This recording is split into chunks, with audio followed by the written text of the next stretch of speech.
Hi friends, welcome to Smile Nursing Tutorial. Today we are going to know about the examination of the placenta, membranes and the umbilical cord. It is very important after delivery of the baby.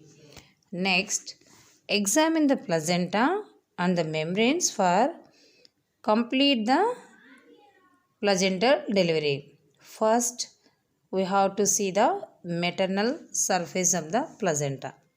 For that, we have to hold the placenta in the palms of the hands and keeping the palms flat and the maternal surface facing you. Look for the following. All the lobules 15-20 must be present. The lobules should fit together. Okay, there should be no irregularities in the margins. If any of the lobes are missing, so we have to suspect that some placental fragments may have been left behind in the uterus. Next, fetal surface. Hold the umbilical cord in one hand and let the placenta and membranes hang down like an inverted umbrella.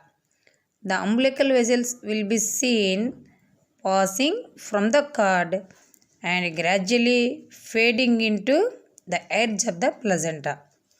After that, we have to look for free ending vessels and holes which may indicate that lobule has been left behind in the uterus. Next, we have to look for the insertion of the cord.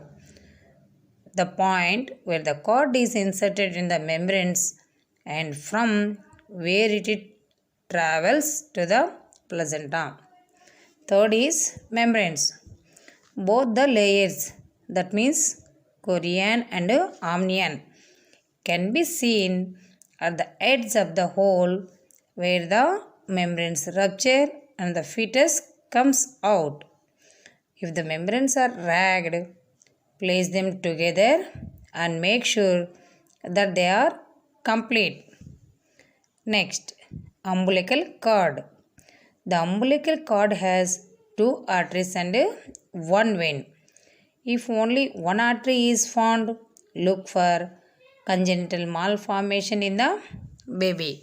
Okay, today we have discussed about the examination of the placenta, membranes and the umbilical cord. Thank you for watching this video.